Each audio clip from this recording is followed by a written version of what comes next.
a player uno. It's probably a Spanish word for podcast and player, but Sure. But you don't know him.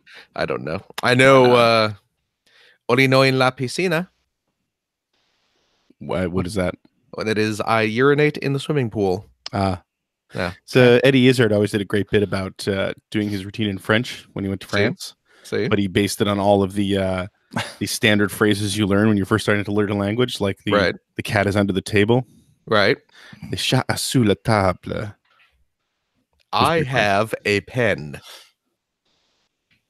That's an old anime. Apple? That's an old anime gag. Oh. Is whenever there's a class of students taking an English class, you'll usually hear a teacher in the background saying, "I have a pen." Is that where the whole pineapple apple pen came from? I want him to do his besto. Oh, I love Japanese boys. I've heard that one before. It's an old Urusei Yatsura episode.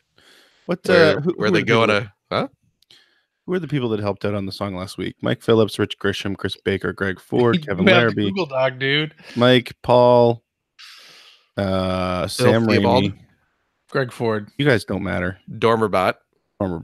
That's everybody, I think. I think.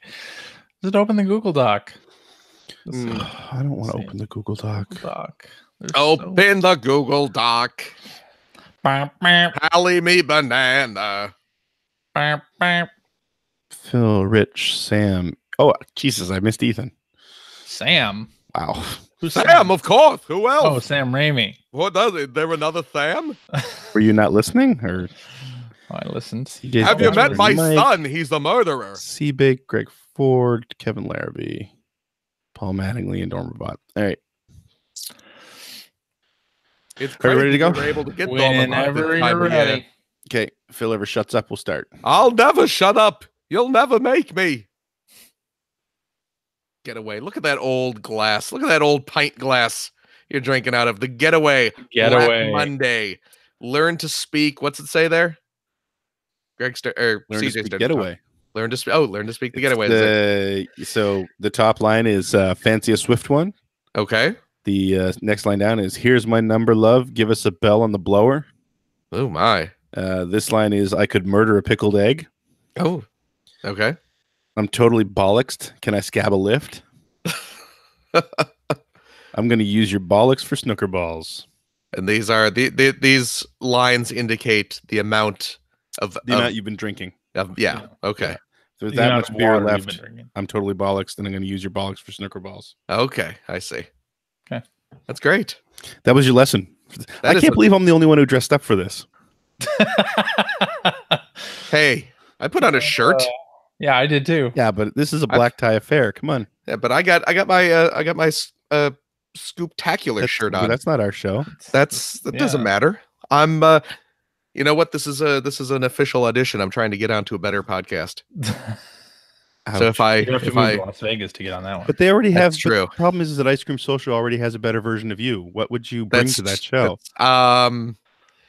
Good point. Good lethargy? point. Besides dragging it. Yeah. Okay. I was gonna say. Yeah. General sense of doom. Maybe more knowledge of Lego. Paul's a great guy.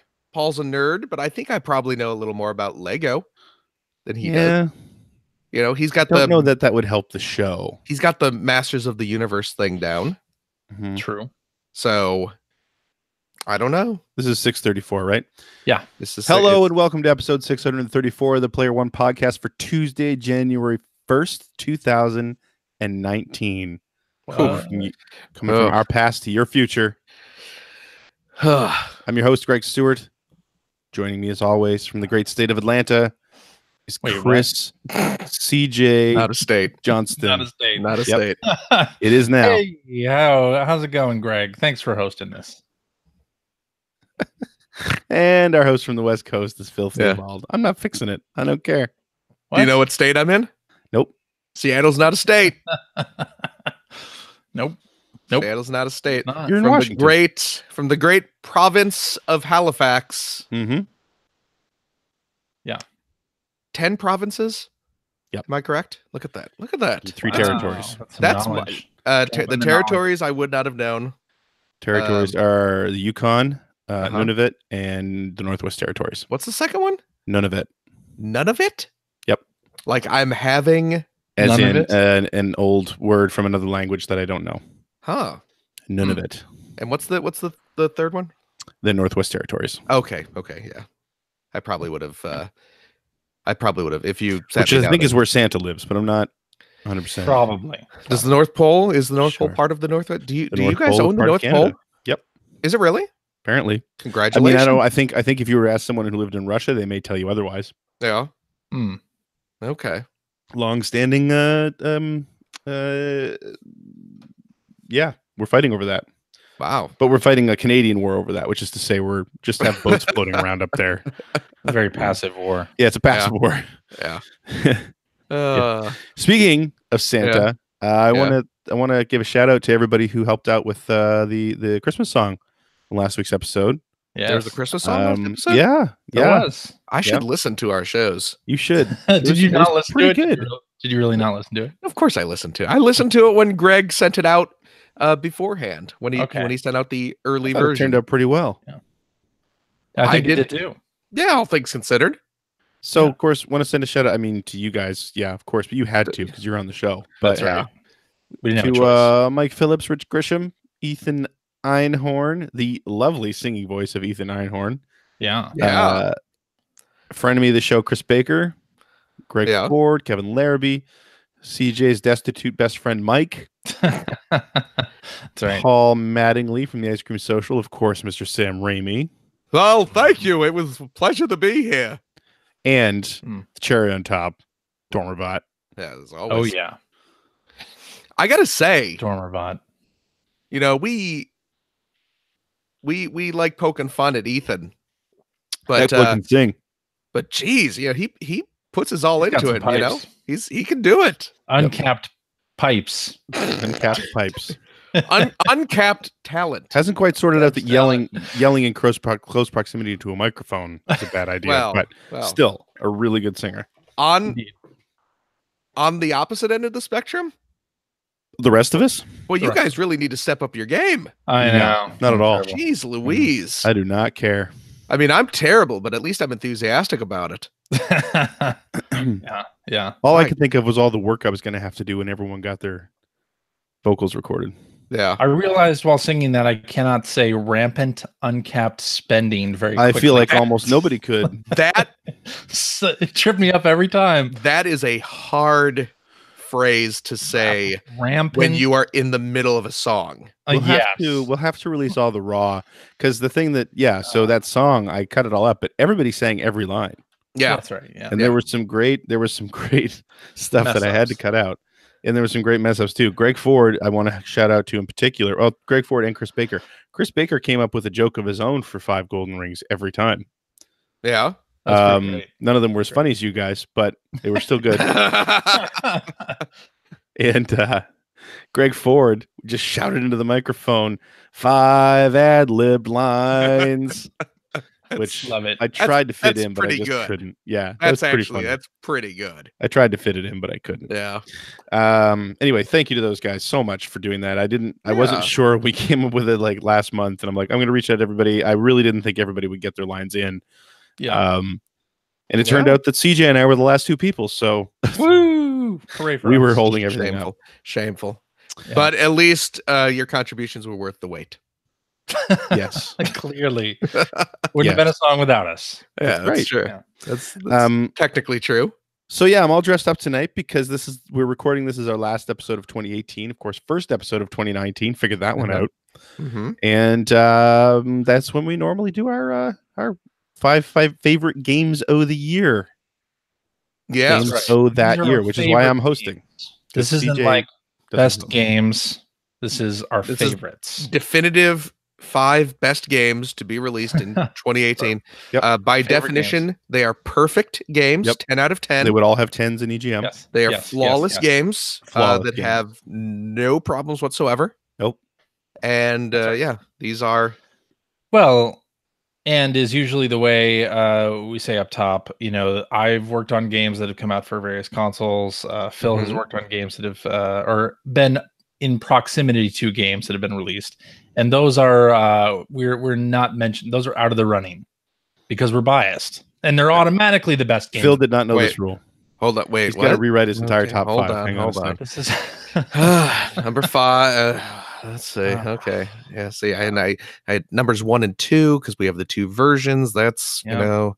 I mean, that's how it is every year. We I always gotta do that. hold on. Let me hastily. I mean, otherwise, Robot Unicorn Attack and its updates would be game Number number one one. for about 10 years running. That's right. Favorite old game I played for the billionth time this year?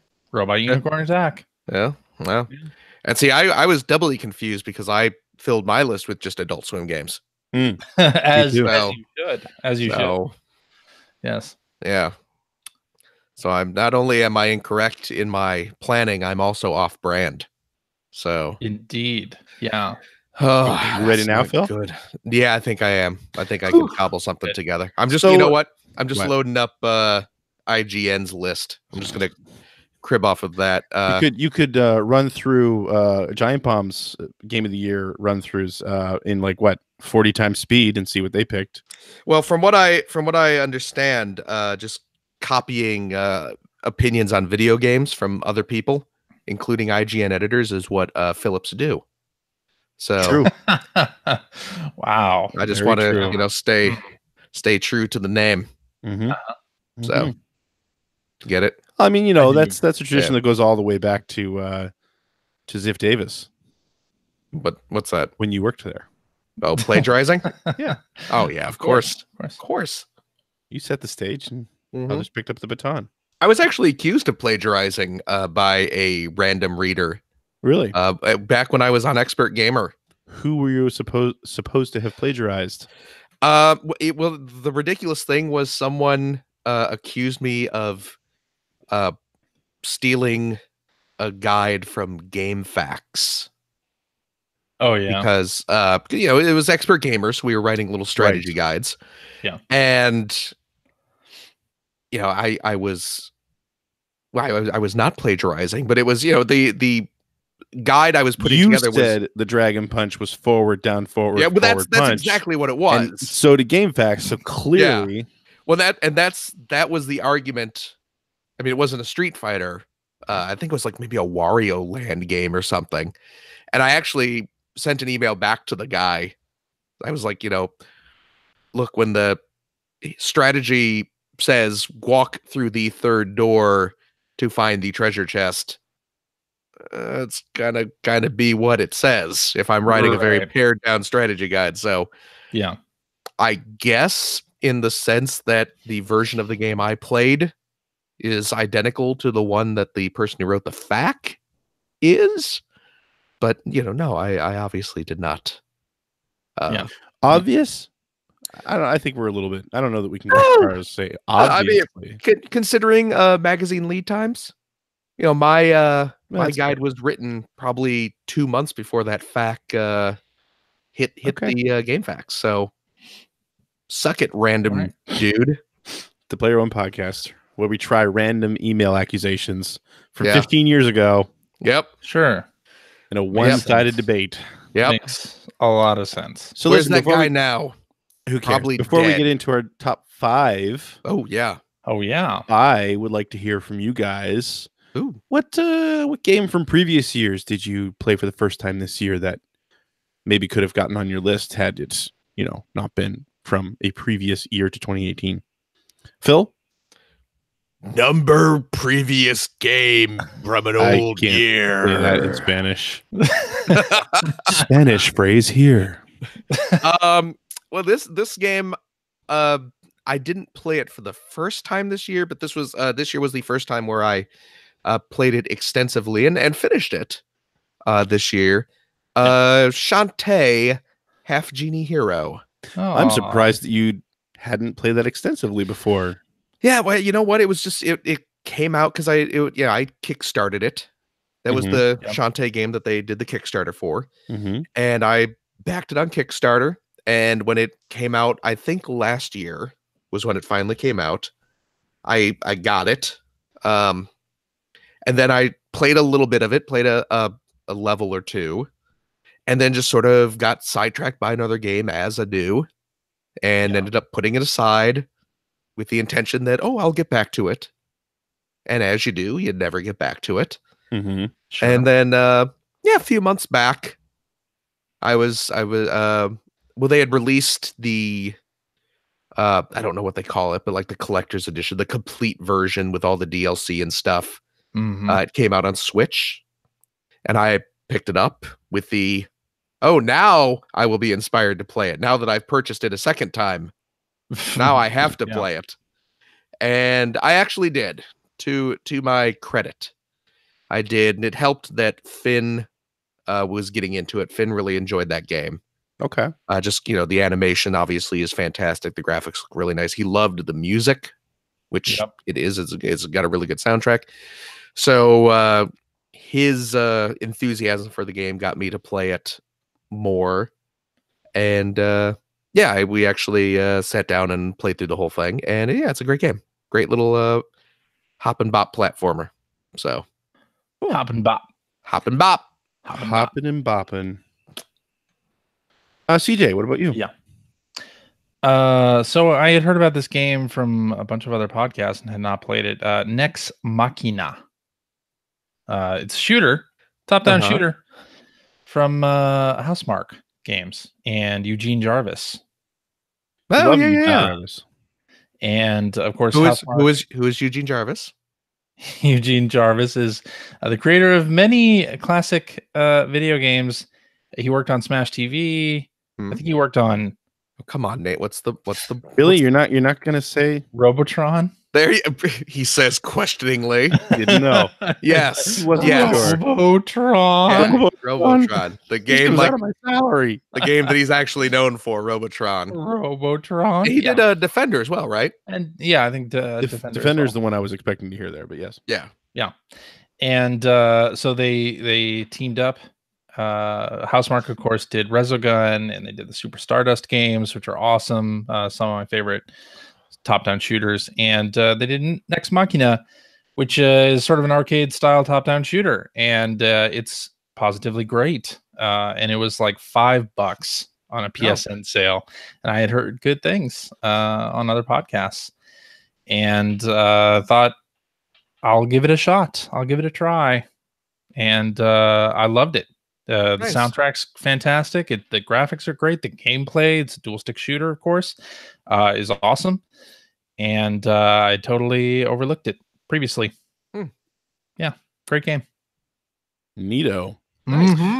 Mhm. For me, I'm gonna say it's a combo because they kind of ran into one another, but I did a full playthrough of the Mega Man series Oh, nice. this year, and I was gonna say Mega Man Wily Wars because I've Just never actually OG Mega Man, or did you do the X stuff as well? I just did the OG stuff. Okay. I was gonna do X, but I never really got around to it. So I was gonna say Wily Wars because I'd never really played through that, and I finally did play through that, including unlocking Wily Tower, which is Nice. exclusive to the Mega Drive / Genesis Mega Man Mhm. game. Mhm. But it was not a whole lot to get excited over there. But Mega Man 9 and 10, I never really put any time into those games back when they came out, especially 10. I don't think I ever even played 10 Mhm. before this year, and those are really good games, really good classic Mega Man games. Yeah, they really are. They just got them right. So and they had that feel that I felt like the Mega Man series definitely lost as you went through like really 6, 7, and 8. Mhm. I thought 8 was a really good game, but 6 and 7 kind of just the series lost its luster. It felt like they kind of lost their way as far as game design went. 8 was good, but it wasn't good like 1, 2, and 3 were good. Hmm. As far as gameplay and mechanics Right. went, I found it was good for different reasons. But yeah, it was really refreshing, especially playing them all through in sort of not a marathon style, but playing through them all one right after the other, to sort of have that evolution happen and then jump back into what you'd expected from the series peak at like 2 and 3. Mhm. And yeah, I thought they did a fantastic job. I really, really enjoyed those games this Cool. year. So They're good games. Yes, indeed. they are good games. All right, that's out of the way. Boom. Let's get in to our top 5 games of 2019. Number 5. Numero cinco. That's the best I can Oh, do. That's not- good. Croaky not- voice tonight. I'm You're no no Mike Phillips. No. No. Who is that? No. True. But hey, he's not here. Maybe we'll get him to record it and CJ can edit it and post. But probably There you not. go. Probably not though. Phil, what was your Yeah? number 5 game of 2019? My number 5 game is Taiko no Tatsujin Drum and Fun, which came out this year for the Nintendo Switch. And Yes. it's a Taiko no Tatsujin game, so I love it. And I imported the drum controller, which You have it there with you? no, it's out in the living room right okay. now. But yeah, the drum controller only came out in Japan, but the game, which was released here as an eShop exclusive in the US, there's no physical version of the game. Still supports the Japanese drum controller, which is great. Yes. And So yeah, it's not like a Dreamcast light gun game. oh, do those? You remember that they had weird compatibility issues? Did they really? I see. I Yeah. do not remember that at all. Yeah. But They did. that's unfortunate. Mhm. But yeah, it has all the DLC packs came out here, even though they're all like Japanese songs. They didn't, which is fine by me Mm-hmm. that they didn't bother localizing anything. Yep. I think it's probably not a problem for anyone else who's interested in a Taiko no Tatsujin game. They just want to play Taiko no Tatsujin. And if we have some new listeners, they don't know what Taiko no Tatsujin is. You want to describe? I mean, it's a drum Yeah, game. Obviously. it is www.wikipedia.com. Look it up. What a jerk. No. Taiko no Look it up. Tatsujin is the guy who did Robotron 2084. There you go. No, that's also not true. Taiko no Tatsujin is a rhythm game from Namco Bandai. Yes. Taiko, of course, is a type of Japanese drum. Very large drum. really. Big old. You've ever seen anyone at like a Japanese festival with a giant kind of barrel-looking drum with giant sticks that are just They're banging the they're hell out of it. mallets, really. They're like Yeah. huge. Yeah. Love But yeah, it's a rhythm game. Plays like any other rhythm game. Little dots moving along a track in time to music. You boom, boom, boom the drum. You can boom the face. You can clack, clack, clack the sides of the drum. Clickety clackety. Yeah. Clickety-clack. And it is tons of fun, very satisfying.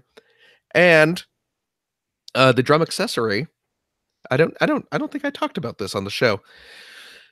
One of the problems, because the arcade version of Taiko no Tatsujin, which you will be lucky to find it outside of Japan. True. The arcade version has a massive drum controller and big wooden mallets that you can just go to town with. The home version, of course, much smaller plastic drum, little plastic mallets, boom, boom, boom, boom, boom. It's fun, but the controllers are kind of lightweight. And the problem is, even though they have little nonstick pads on the bottom, as you boom, boom, boom, boom, boom, With your big American hands. yeah, they start sliding across the table. But you know what? This is clearly a problem in Japan as well, because as the controller starts sliding away and you have to kind of grab it and reposition it a few times mid-song.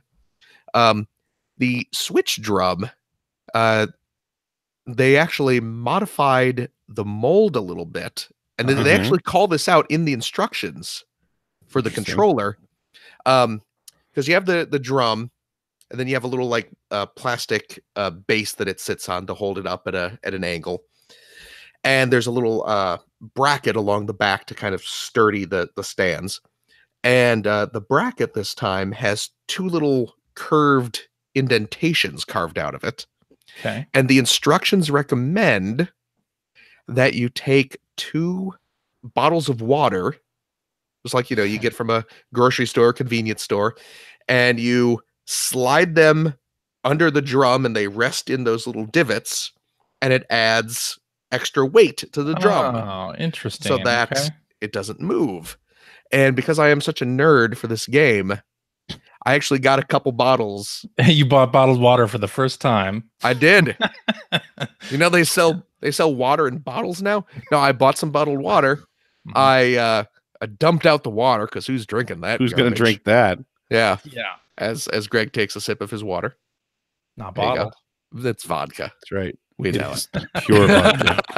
it is a Still pint Christmas, glass. boys and girls. A pint glass full of vodka. But I drank the bottles of water, and then I got some multicolored sand. Oh, And really? and I filled them up with each one holds about 1.5 pounds of sand. Yeah. So now I have a more permanent Tycho drum weight solution. That's cool. It Okay. is, and I've played it, and it does stop the drum shimmy. Okay. So there you go. I remember Taiko no Tatsujin, I think, was the game that like was the catalyst. I remember, was it Nick Maragos who used to work at Ziff Davis? I don't He know. went and Yeah. actually I mean, he started learning how to play. Oh yeah, Oh, yeah. really? Yeah, Huh. Yeah. I think it was on Facebook. He was sort of chronicling it for a while, or maybe it was One Up blog. But Yeah, either way, I just remember him doing that because of that's that game. right. Yeah, That's because cool. back in San Francisco, there's the little Japantown neighborhood. Yeah, And they do have a little Tycho society club or society, Club. or I don't know what you Yeah, call it. yeah. Yeah. But yeah, you can go there and actually learn to play, and I think they, for festivals or parades or whatever, you can actually go around and Yeah. play your real life taiko drum. It's real art form. I have not gotten that involved. I'm That would fine. require effort on your part. Well, yeah, and leaving the house. Yeah, I don't know listen, where. I'm right there with you. Plus, Don't know those where I'm drums supposed would not have sand in them. I mean, Yeah, where Right. am I supposed to put my sand bottles? Yeah. Be I don't great know if you where showed up those to a go. class with sand bottles, though. Yeah, I brought, I I came brought my prepared. bottles of sand so the giant drum don't move Surrounded no by more. these amateurs. Yeah. They probably just have water bottles, like the Like instructions say. noobs. So Noobs. basic. Noobs. Yeah, there you Hey, go. Yeah, CJ, Yeah. what's your number 5 game? My number 5 game is a number 3 game, and it's Diablo 3 on the Switch. Shouldn't that have been in the previous year's column? No. This is the first time that I played Diablo 3, and I spent I put over 10 hours into that game so far. And I've been really enjoying that on the Switch. It's a really fun sort of dungeon crawly loot game that That's all you this year, isn't it? previously, yeah, apparently. Previously, I haven't been into the Diablo games. I think I reviewed either the first or second game on the PS1, yeah. and they did a port of that, and I liked it, but it didn't become one of my favorite games ever or anything. I think Till it hit Switch. Diablo is mostly like a PC style game, really. Yeah, Until it hit Switch. Yeah, you're right. And played it on a couple plane trips and had a ton of fun with it. And it runs really well on the Switch. No frame drops or anything like that, even with a lot of enemies on screen. And I just really like more big name games coming out on the Switch. So Diablo 3 all the way. I picked up Diablo 3 for Switch. Yeah. Over just a couple. I around like on Black Friday, on actual Black Walmart. Friday. Mhm. Yeah, because Walmart had a little price error where they were charging like $17 for it. Yeah. So I snagged one. I need to sit down and play it yet, though. It's really, really good. I've heard not but good awesome. things. Yeah. So Okay. I need to actually try it. You can play it online with friends. Yeah, It's good. It's good. very Good. nice. It's good. It's good. My number 5 is Return of the Obra Dinn for the computer. Personal computer. Personal computer with the emails and the mouses and the clicking. So it's this is the latest game from Lucas Pope, who I think probably most people might remember from the Papers, Please game. I know that's where I knew his name from. And it's just basically a big mystery where you climb aboard a ship that disappeared 5 years ago, and you find a single dead body on that ship, and you have this little timepiece compass thing that when you point it at a dead body, you actually jump back in time to the moment that person was killed. And then you get to sort of move around and explore what happened and try to piece together what happened to all I forget if I think it's 60 people who are on board the boat, the Oberdin, 5 years ago when it disappeared. And it just sort of, it's a really interesting way to reveal a really good story, and sort of challenge you along the way. You're literally picking up pieces of information, like seeing somebody asleep in one scene and noticing that they have a pipe sticking out of their pack, and then in a later scene, seeing somebody in a rowboat getting dragged overboard by a sea monster, and noticing that they were holding a pipe when they were dragged over. So it's like, oh, these are the same person. Little hints like that, and figuring out what the relationships were, who didn't like whom. It's like playing Clue. Yeah, in a way. And because you also need to figure out how they were killed, if they were murdered, or if they were, killed by a sea monster, if they just fell overboard, or if they escaped, they might still be alive. There are a few people who might still be alive. This is really fascinating. I loved it. I couldn't put it down. And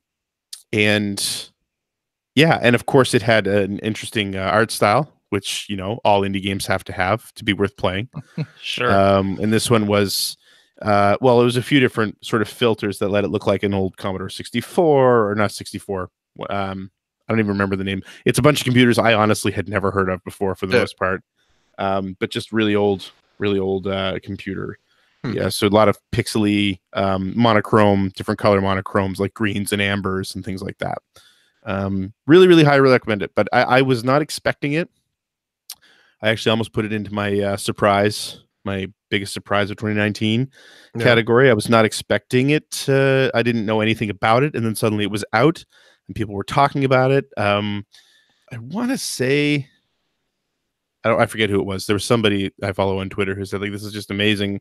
I love this thing. It's exactly what I needed right now. I think it was over the American Thanksgiving break that they'd said that. And I was like, I got to check this thing out. And I opened it up, and I didn't play anything else until I finished it.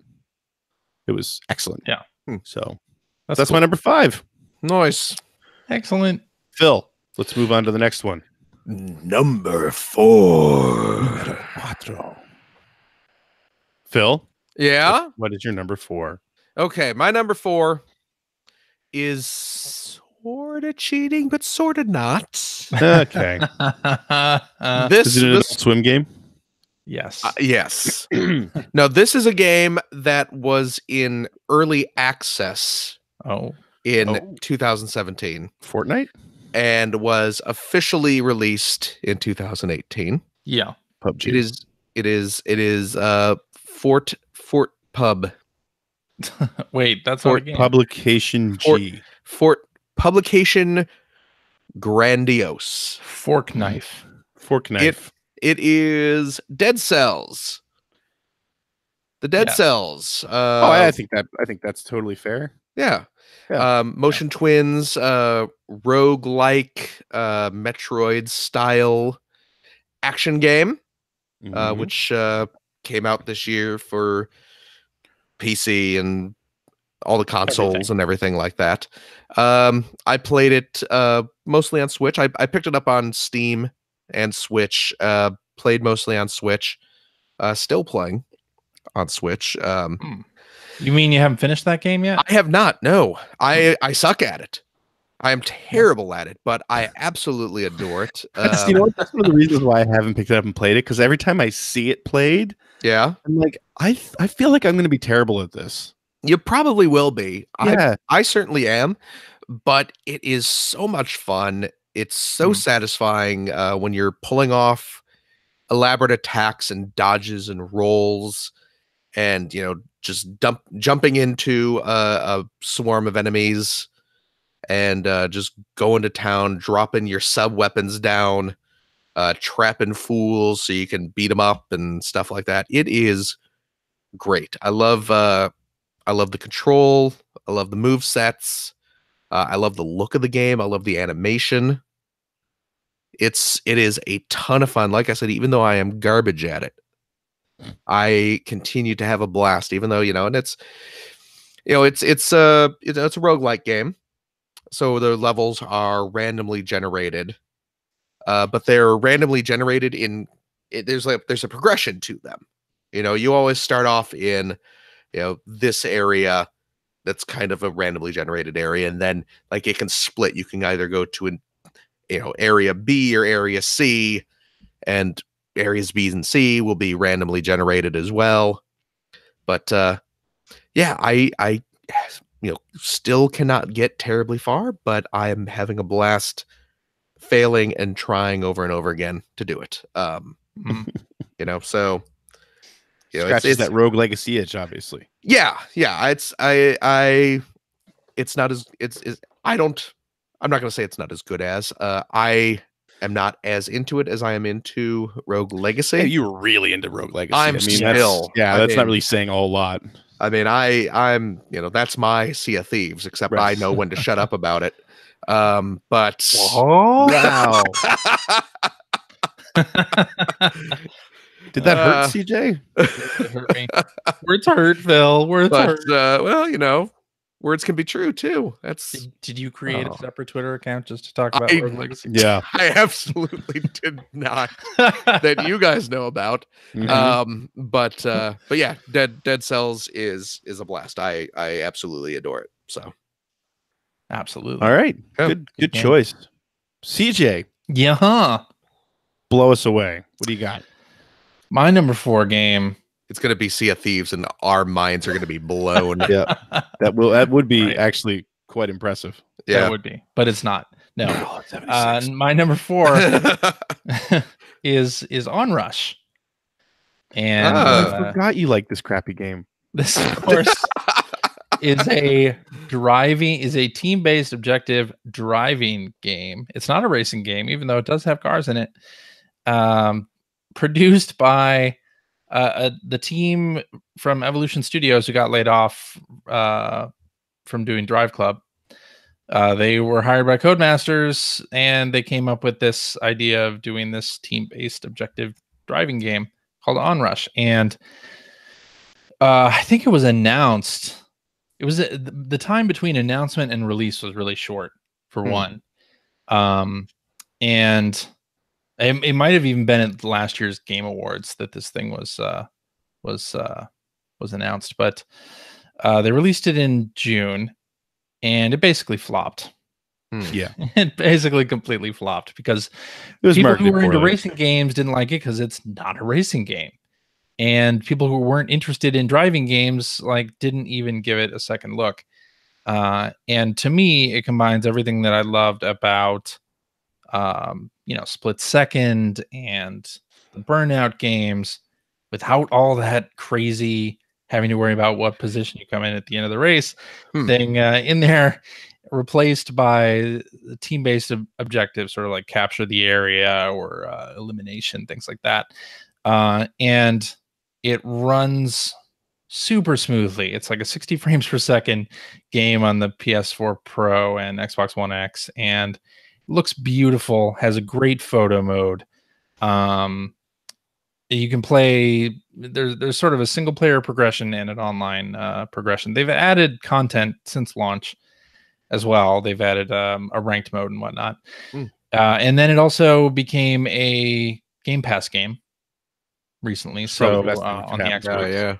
Yeah, which is probably the best thing. And then it was also a PS Plus game, I think. Oh, okay. Oh, really? Okay. So there was no reason for you not to get it. And it was released. It was announced during Paris Game Week last year, so in 2017, and then it released in June.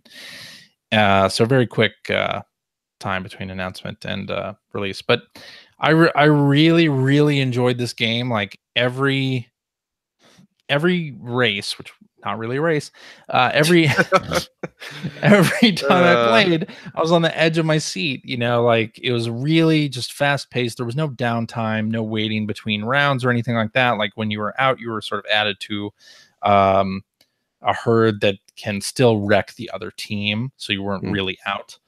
I just really, really enjoyed playing it. And I'm very sad that it didn't take off more than it did. But now, since it's part of Game Pass and there are ways to try it, I hope people give it a shot, because it's a driving game. You are in a car, but it's not a racing game. And It's one of the most unique games I've played. It's huge fun.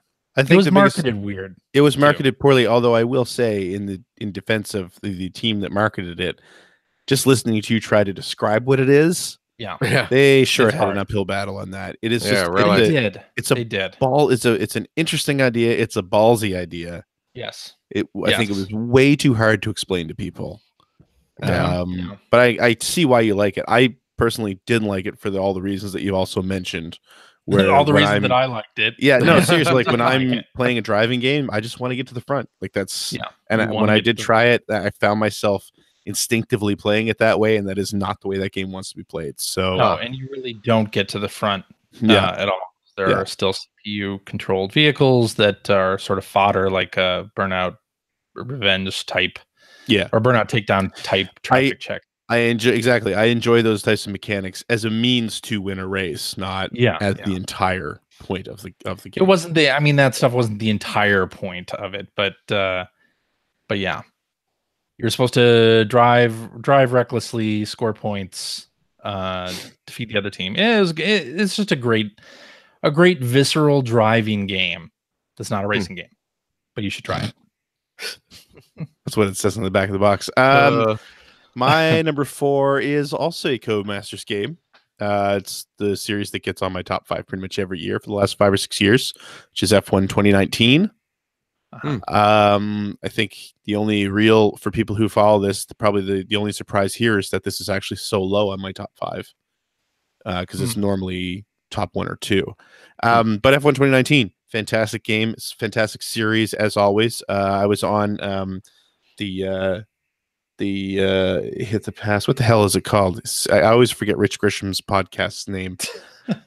Press Just Row terrible. Podcast. Press Row, thank you. I was on the Press Row Racing Games of the Year, and this was unanimously our entire panel Racing Game of the Year, F1 2019. They've taken what was already a great series.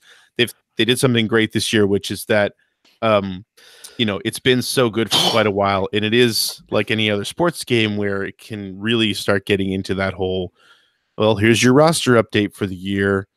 New liveries on the cars, new drivers, but it's the exact same game. It's almost all the exact same tracks. But they managed to sidestep that this year, which I was really surprised by, actually, because they've really been in such a good rhythm that I feel like it's sort of the law of diminishing returns at this point. But the updates they made to the campaign mode, the driver career mode, are fantastic. They gave the player way more control over what was happening. They gave the player the ability to move around team to team. It's less realistic in that you can jump team to team very frequently throughout a season, but it's more conducive to good gameplay that you can make that progress. Because what would happen in previous years is you would sort of be outperforming where you should be in the team you're on, but there was really very little chance of a move until the end of a season. So you're running 20 events when really after event 5, you were good enough to move up. So they fixed that. They had a lot of other things, and still a great series. I'm amazed that they keep impressing every year. And I hope they continue doing it, because next year is shaping up to be a really interesting year for Formula One in general. And I hope that their game remains as high quality as it has been. But they kill it every year. And so, yeah, that made my number 4 this year. Cool. Which leads us to, Phil, number 3. Numero tres. My number 3 is Tetris Effect. Boom. Which, Boom. we've said a lot about this game on the show. Yeah. I've done a lot of talking about why that game is so great. It is probably the best puzzle game of all time. Tetris. Probably. Yeah. Well, that's, I mean, I'm just talking the core of the game. Yeah.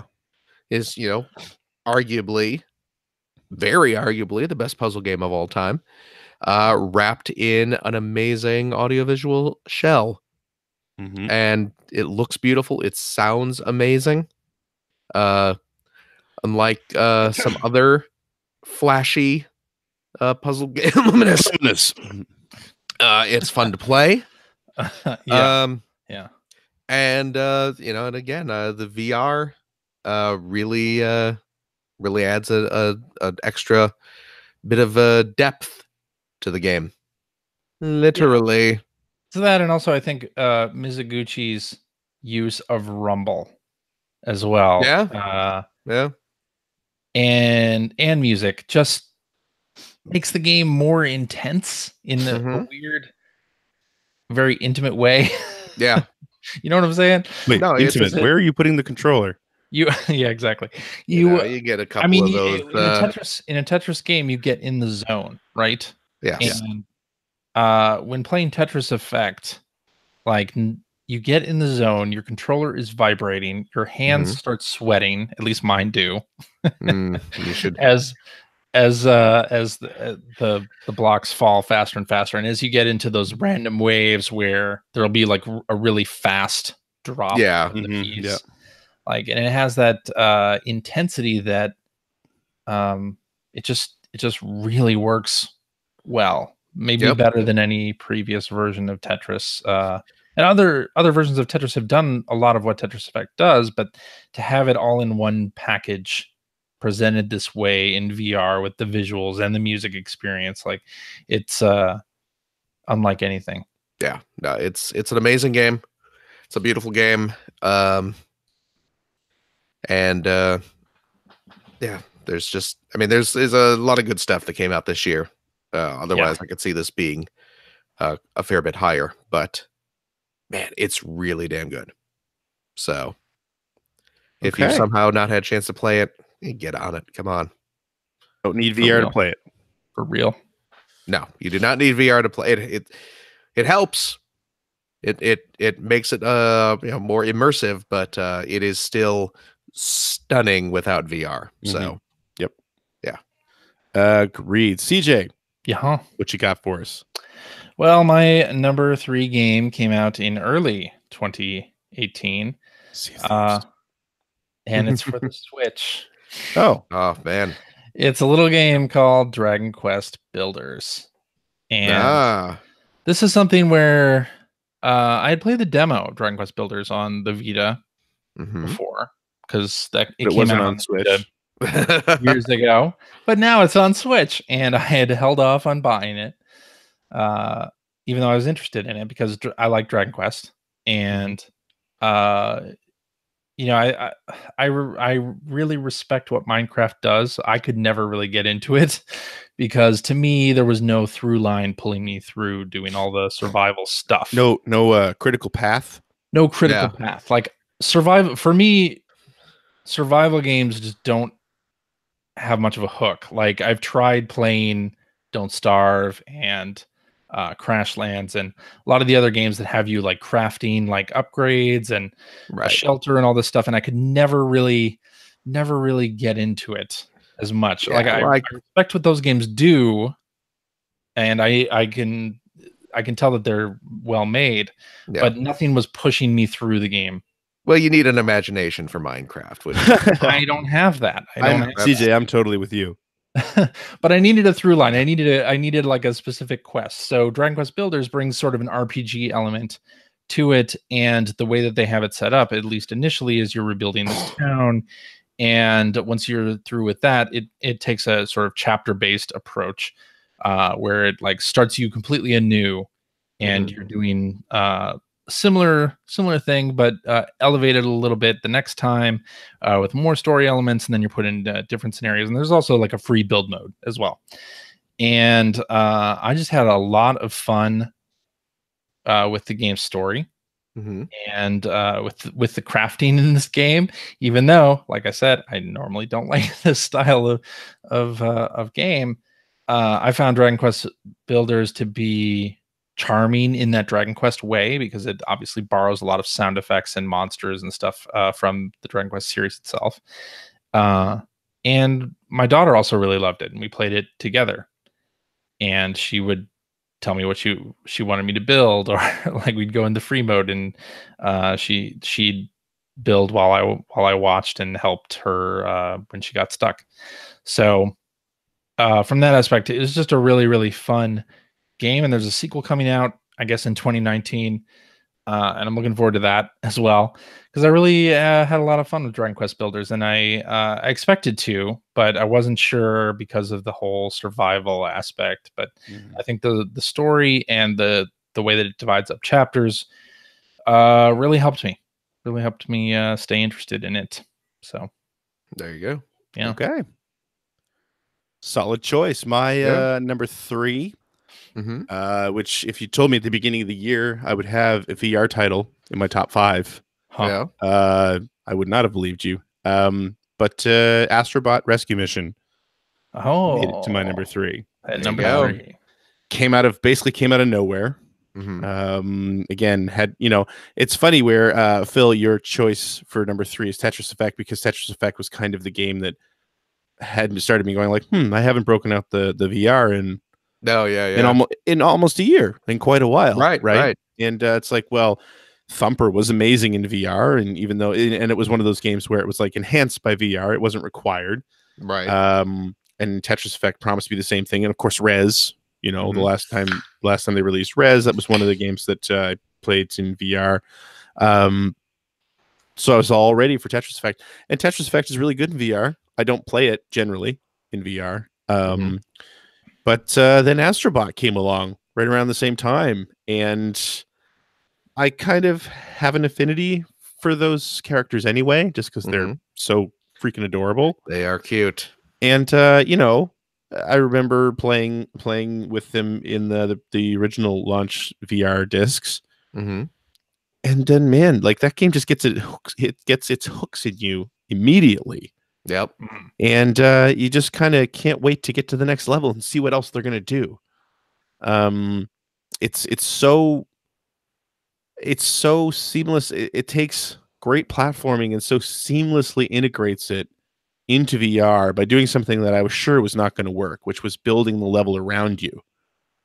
I felt like there was just no way that was ever going to be not necessarily playable, but as playable as this, as solid and well made as this. And yeah, the game just keeps on giving right through to the end. It's like a new experience with every level.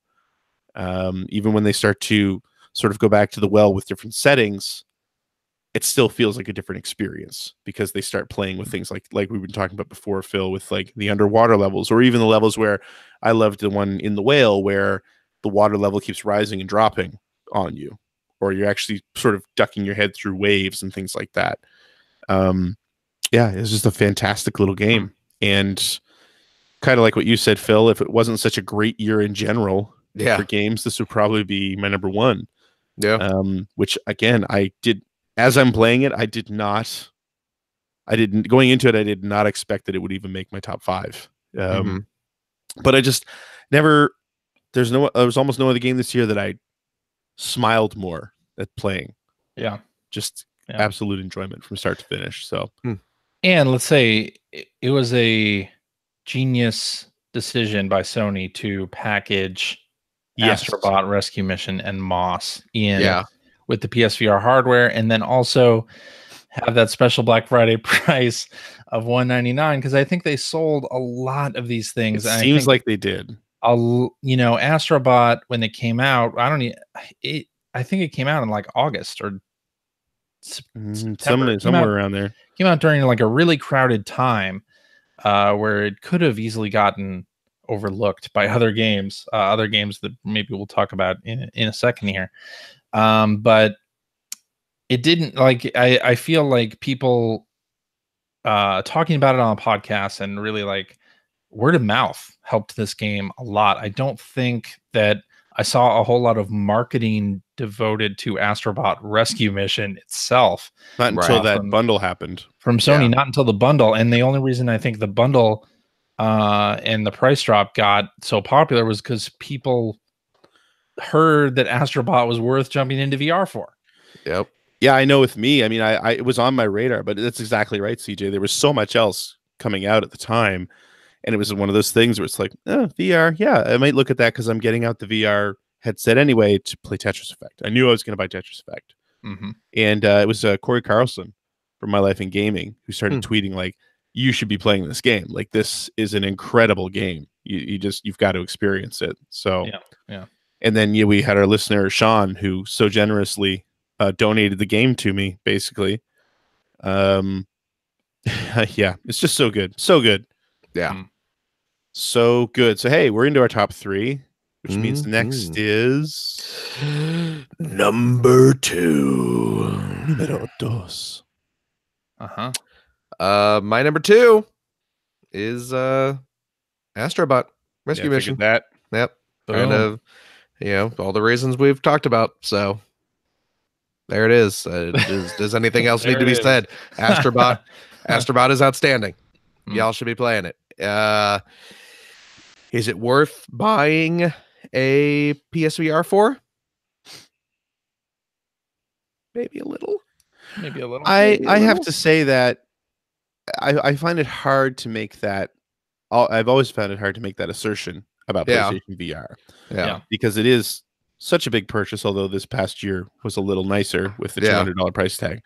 But one of the things I will say is that Astrobot is one of those top games that goes a long way to saying, like, this thing has a library now that does make it worth owning. Yeah. Yeah.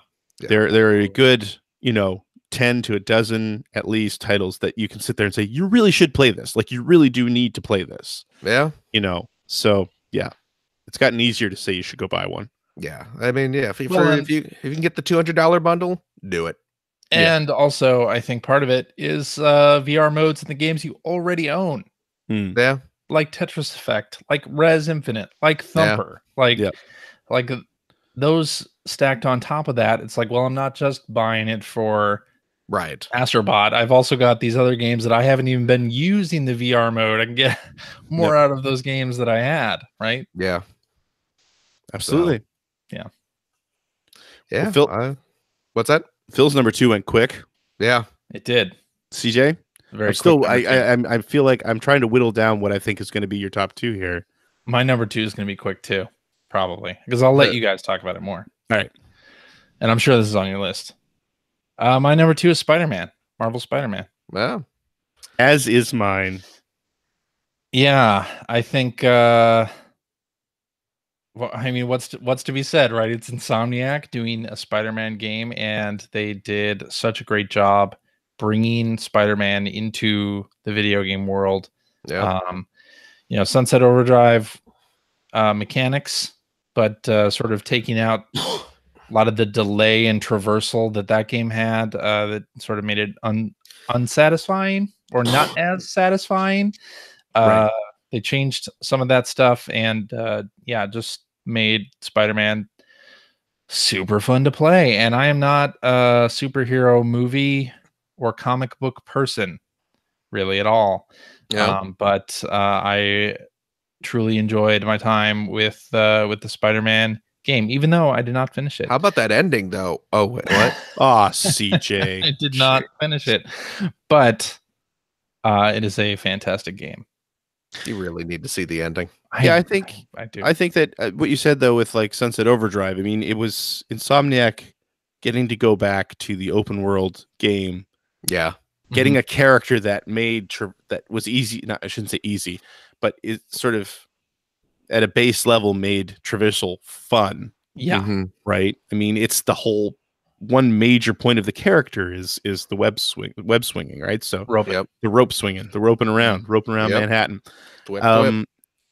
But yeah, it just the whole thing definitely feels like they got to go have another kick at the can to for that type of game with a character that also removed all barrier to entry because Spider-Man's such a sort of a universally beloved comic book superhero. Even if you don't read comics, you know who Spider-Man is, right? Sure. Like he's great. So yeah, it's man, that was a game that I was highly anticipating all year. Maybe not as much as somebody like a Chris Baker, but and just so happy that it didn't disappoint in any way. Yeah. That was the key thing. It's great. And There's even so much even fan surprised service, too. too. So much fan service. Oh yeah. Yeah. And the sort of trademark Insomniac gadgets, from the Ratchet and Clank series, and the way everything came together in that game, just really beautiful. And I'm glad that they supported it post-launch with DLC as well. That people seem to be enjoying. So Yeah, I haven't Yeah. grabbed it yet. That's on my list to get into in the next couple weeks. Yeah. The one surprise that I will say I wasn't really prepared for was the writing. Oh yeah. The writing and performances are great. Yep. I mean, and people have said like, well, with Spider-Man, you have a great character and he's surrounded by some great characters, so it's kind of easy to have that sort of depth. But I mean, you still got to have a good writer. yeah. And to do something with those characters. And they really did. They really did in this game. It's a good story, and this is going to sound like I'm making fun of CJ, but it is a fantastic ending. Oh, yeah. Really great, Yeah. really heartfelt resolution to that story. Yeah. While still kind of leaving you kind of set up for potential sequels. Yeah. Which I really, really hope happen. Which was the main reason why I was so bummed that Yuri Lowenthal, is that the actor's name? Yes. Yeah. That he didn't win a voice acting award in the Game Awards, because the ending for me is what was like, oh my God. Like, oh. Yep. Yeah. So amazing. So amazing. Yes, indeed. All right. Before we head into our number ones, Mm-hmm. clearly, there were a lot more than 5 games released this year. What? Are you sure? 5 good games. 5 By good what games. By what measure? By any measure. So let's talk about a few. Let's talk about a few that didn't quite make our top 5s as the honorable mentions. Yeah. Number honorable mentions. Spanish phrase here. Huh. Phil. Yeah. Give us a couple games that almost made your top 5. Couple games that almost made my top 5. Guacamelee 2. I feel so bad about Guacamelee 2. I love me some Guacamelee. Guacamelee 2 is fantastic. But again, like we said, there's just a lot of good stuff this year. So I feel like that's going to be the game I call out next year as the one I first played in 2019. Oh yeah. There you go. And it's me, so I'm going to say Mega Man 11, which is a really, really nice Mega Man game. I totally fell off my radar after the demo. Yeah. No, you should. Hey, I saw it was cheap, but I just didn't have the cash to pick it up this past Mega week. Man 11 is a good game, but Some time. another one that it's kind of iffy about putting it on a favorites of the year list, just because it is kind of sort of a compilation. Was another one that I played a lot this year was WarioWare Gold. Oh yeah. For 3DS. And especially as far as I'm concerned, kind of probably the last I'm gonna really get into my 3DS. Mm-hmm. I barely touched my 3DS this year. Yeah. Same. I barely touched it. I know they have the Mario and Luigi game coming out. Yeah. But I played that game. Switch. I played that game already. Yeah. But yeah, WarioWare was probably the last time I had or will ever have my 3DS out for an extended period of time. So that was another one that was kind of, one of my favorites of this year, but didn't make the list. Okay. Siege, what about you? We doing more than one in this? You can do more than one if you want. You can Clearly, I just did. Yeah. Tetris Effect. Definitely on that list. Forza Horizon 4. I love Forza Horizon. This one I thought was really a lot of fun. Just barely didn't make the list. Fallout 76. Spent a lot of time playing that. So we know what your number 1 is then. It's a horribly broken game. Yeah, horribly broken game in a lot of ways. So I really couldn't put it on the top 5. But I did have a lot of fun with it. And a game called Strange Brigade from Rebellion. Sort of a high adventure co-op group online shooter. That is a ton of fun. That also got ignored, just like Onrush. But I think luckily Rebellion has like a built-in fan base for their games, so I'm pretty sure all of them bought it. And Strange Brigade is out on Game Pass as well. Okay. And so if people want to check that out, it's like a high adventure sort of Indiana Jones style, or like Alan Quatermain and the Lost City of Gold type of high adventure serialized stuff with a with a British announcer and a load of really interesting characters too. And they kept adding characters and new stages, like one a month through the end of the year. And all that stuff was really cool. So that was very close to getting in my top 5, but did not. And I bought that game on 2 systems because I just love I love that kind of thing, like the high adventure sort of Indiana Jones style thing, like is right in my wheelhouse. And yeah, Strange Brigade, awesome game. Nice. Yeah, cool. Tetris Effect was already mentioned. A couple other ones that were up there for me this year. Bloodstained: Curse of the Moon. Yes. Which was the little sort of mini Castlevania style game that was released by the folks doing the proper Bloodstained game. I shouldn't say that. They didn't make this one, but developed by Inti Creates. It was developed by Inti Creates. Really fun game. True. Sort of it is throwback graphics, 8/16-bit graphics. The boss with huge bosses that were a lot of fun to fight. Yeah. Very much a throwback to, I would say, probably Castlevania 3.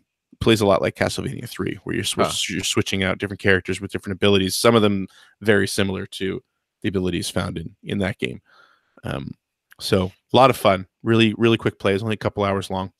And another game that I kickstarted that came out this year that I really enjoyed playing was a game called Tanglewood, which was released on the Genesis and on Steam. It feels very much like an Out of This World game. Yeah. Where you're sort of just it's mostly a puzzler. It's a puzzle platformer. You don't have any real offensive capability at all. It's all about just sort of figuring out each new area and trying to avoid being attacked by the various monsters. It's really good. I really enjoyed it. I played through it on the stream. A lot of my viewers really loved watching it, and I highly recommend it. You can get it on Steam, and like I said, when you buy it on Steam, you can it actually comes with a Genesis ROM as well. Nice. So if you want to play it on an emulator or on a card reader on a Genesis, it's a great way to play it. Would you say it's your favorite game of the year? No, but I think maybe we should say what our favorite games of the year are right now. Number 1. Numero uno. This one's a bit of a surprise. I only put in a handful of hours in this game, but what I played was a blast. Sea of Thieves. Wow. All right. I'm not the only one. Who knew? Made it. Yeah, made it. We didn't expect it. No, it's Spider-Man. Spider-Man. Yeah. Spider-Man. Spider-Man's number 1. Loved me some Spider-Man. I still need to play through all the DLC. But yeah, Spider-Man is fantastic. Again, download your free Raimi suit. I have not done that yet. Oh, me neither. But I definitely need to. I was very disappointed. It's not just me. I heard Raimi suit, and I figured finally my chance to star in a video game. Creepy as hell. I'm always wearing suits. I should be roping around that city, fighting the Doctorman, Dr. Squidface, and the evil Scorpy Pinch. Scorpy Pinch? Scorpy Pinch. He'll pinch you with his scorpion tail. You understand how that works? So there's nothing more to say about Spider-Man, is what we're saying. There's plenty to say about the Spider-Man. If you just want me to start winging where are they from? Well, it depends. Which ones are we talking about? Beyond I don't know. Beyond the Moon. I don't know if you've seen my latest directorial debut, Attack of the Spider-Men from Beyond the Multiplanes. It's an animated film starring Bruce Campbell as the cartoon characters. So there's a Barnyard. All of them? Of course. It's a stunning dual role. There's the Spider-Man from the Barnyard universe. There's the Spider-Man from the Girl universe. There's a Spider-Man from the robot world.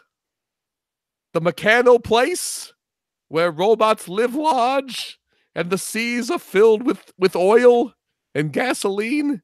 Sounds like that level in Sonic. Yeah. And then there's There's the Spider-Man from he's got a little paunch from the Phil Theobald world, where everyone's got. I think that's being a little bit kind to Phil there, but well, he's working on it. He's working on it. Let's, the holidays are here, but everyone should go see it. It's a stunning role of Spider-Mania. CJ, Yeah. Yes. let us know what you like about Sea of Thieves and made it your number one. Gosh. Yeah. Here we go. Strap in. Settle in, everybody. Strap in. It'll be a bumpy ride. CJ has 1 second No. to discuss Per hour. per each hour that he's put into that game. So Fine. buckle up, yeah, buckos. I do. No, my number one, obviously, Sea of Thieves. Mm-hmm. Of course. So back in 2015 at E3, when this thing was announced and they showed a trailer, I think my question and a lot of people's question was, what is this? What do you do in this game? And that continued to be my question.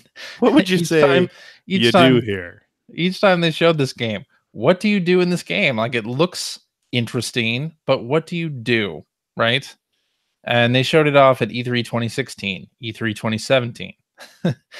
And each time it was like, oh, this looks interesting, but where's the game? Like, what are there NPCs? Like, where are there quests? Or like, what do you do in this game? And then the 2017 Game Awards came up and they announced a release date for Sea of Thieves and a beta date for it, along with a pre-order thing.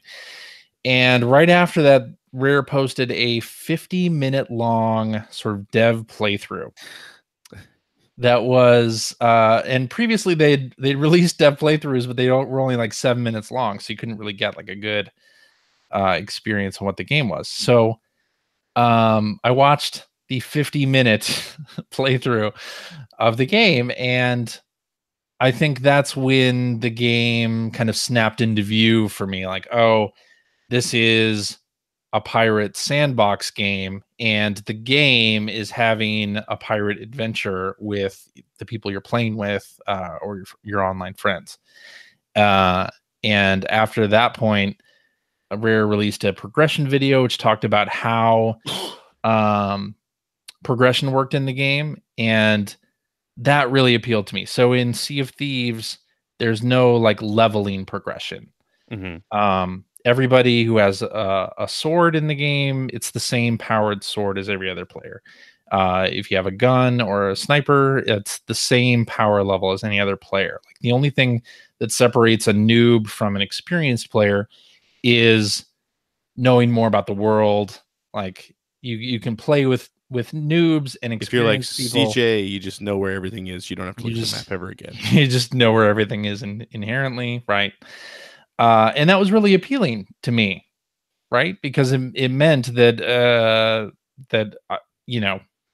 it wouldn't be a sort of online game experience like a Call of Duty or like a PUBG, where somebody who has all the great stuff one shots me from across the map, right? And then my fun is over, right?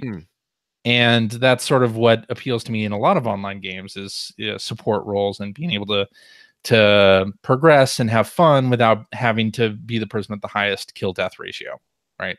Or the best kill death ratio.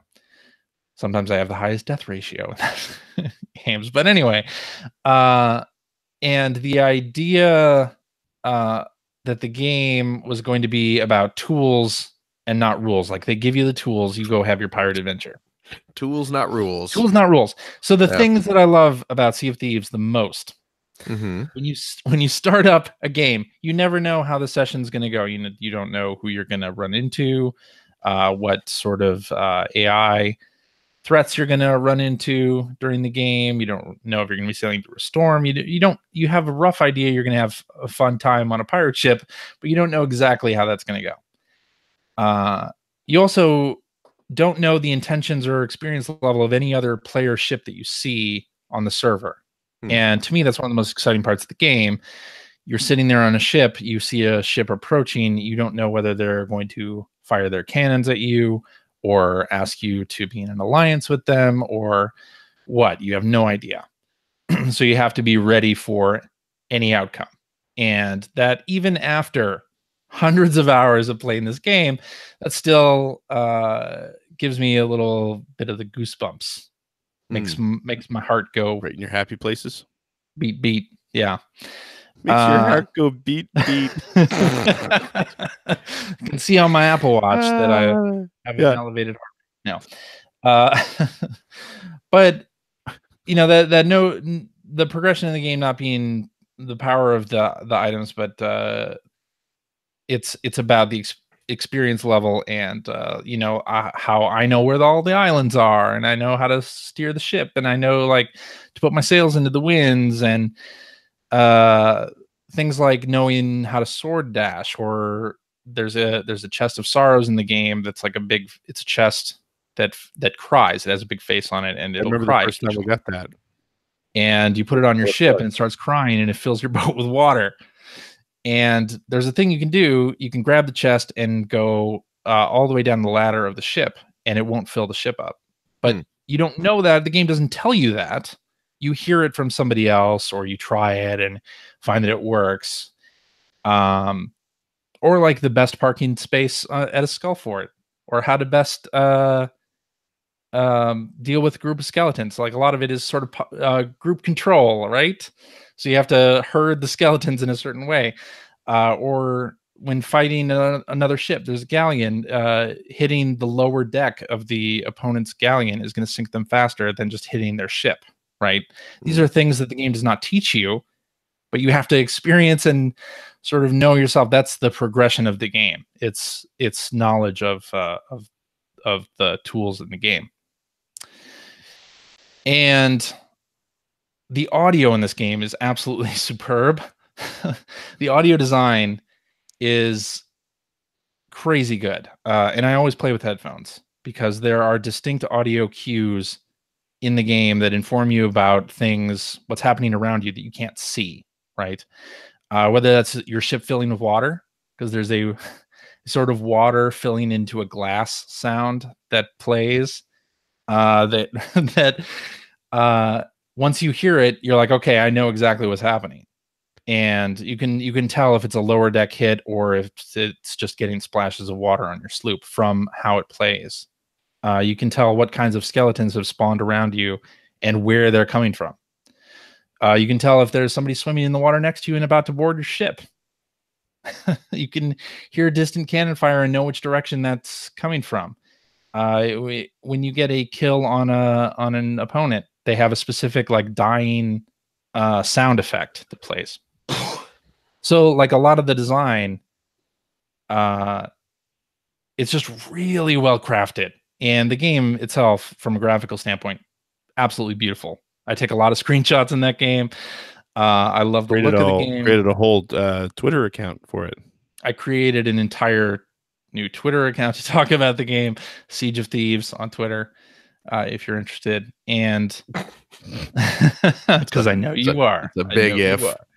It's a big if. But the game really, really spoke to me at launch. In a way, clearly, no other game has. It sort of changed. It sort of ruined other games for me, unfortunately.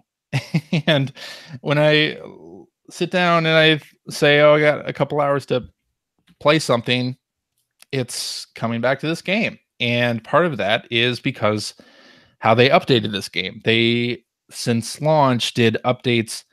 They did patches every week after launch. For one thing, the game had technical issues at the beginning. And then they started this cadence of every 2 weeks, they would bring out a Bilge Rat event in the game, like a new event that added new things to the game experience, right? They added the speaking trumpet. They introduced the Megalodon. They have gunpowder skeletons that run at you with big gunpowder barrels. They added a new type of ship that wasn't in there at launch. They added the Alliance system. They added skeleton ships. They added cursed cannonballs. They did a Reaper's Mark flag, which is for PvP.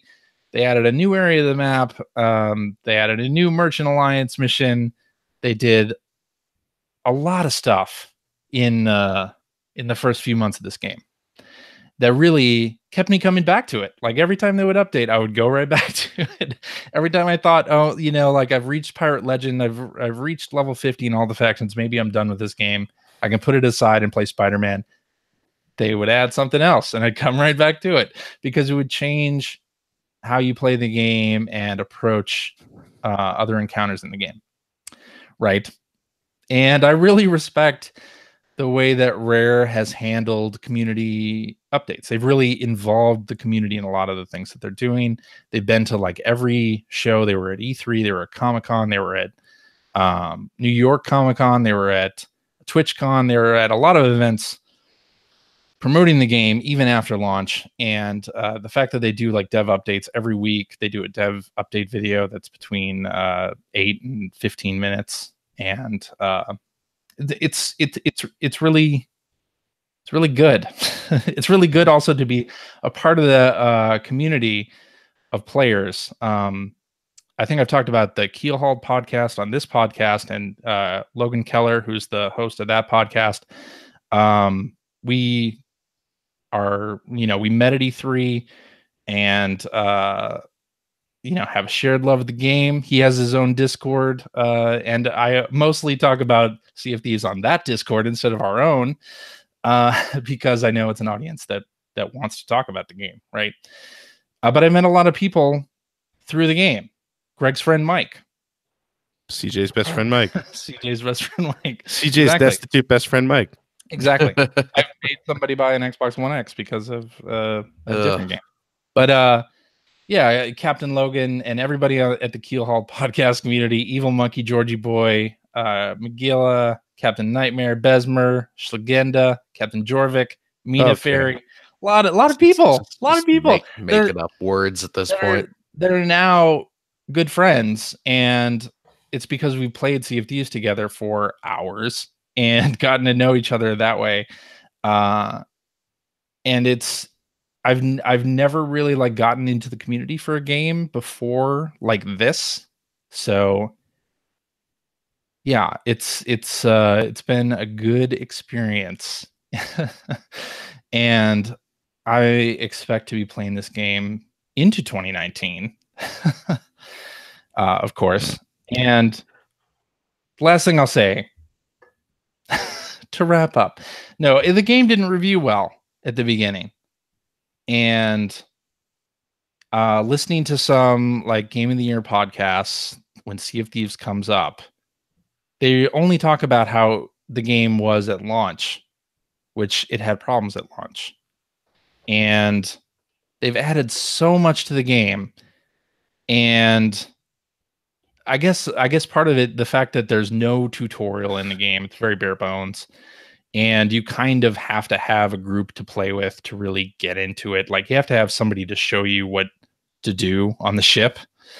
Is probably part of why it didn't review well, and game journalists have pretty much forgotten about it. But I think in 2019 they're reintroducing this mode called the Arena, and it's going to be PvP focused, like very short session focused, so you can load it up for a half hour and still have a really exciting time with it. I'm really interested to see how that changes, if that changes any sort of opinion of the game as being a game where you do nothing. It's like Seinfeld, the game. We'll see. Yeah, it's a game about nothing. The game is the friends you make along the way. Oh my God. Okay, no, so it's not about the end game. It's the journey. It's the journey. And yeah, anyway, I really love this game. I started a new single-handedly destroyed our year-end episode. No problem.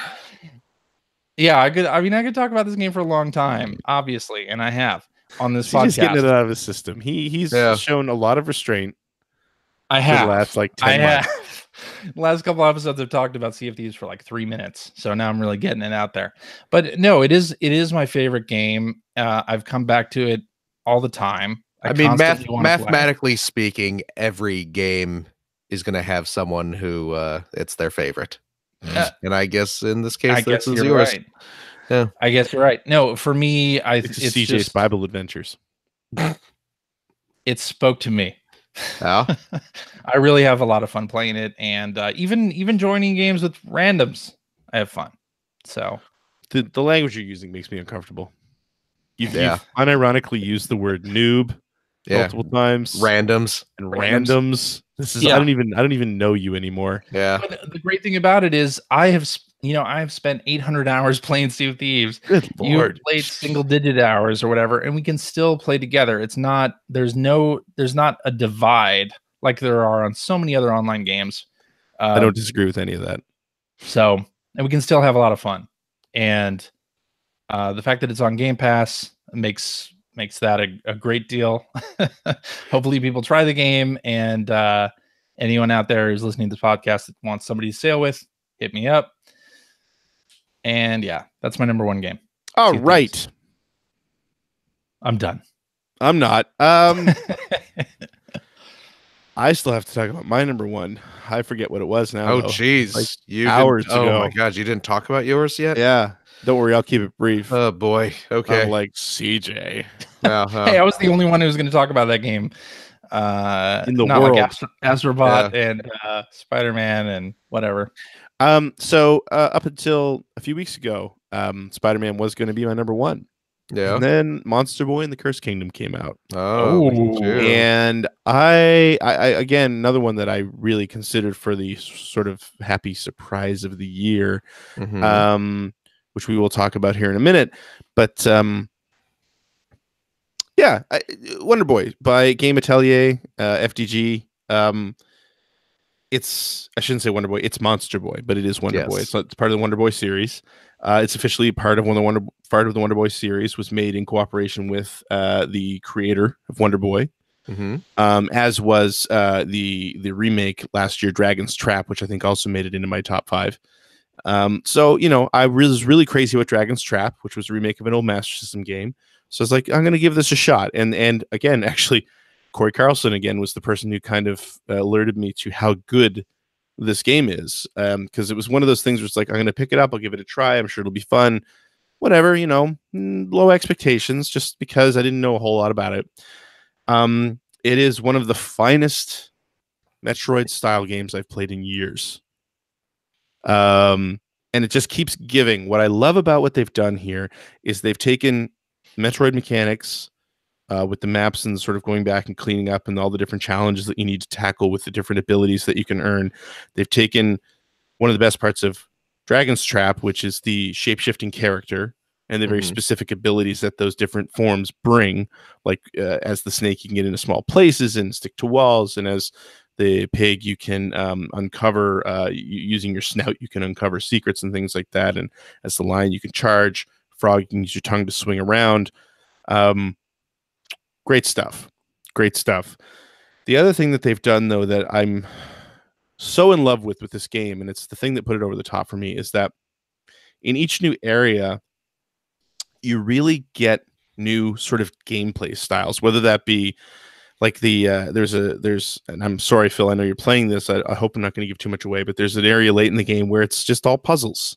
Yeah, okay. It's just all a big puzzle. There's still the standard platforming and fighting that you need to do, but just a ton of like one big set of rooms that are all an interconnected puzzle, which is really great.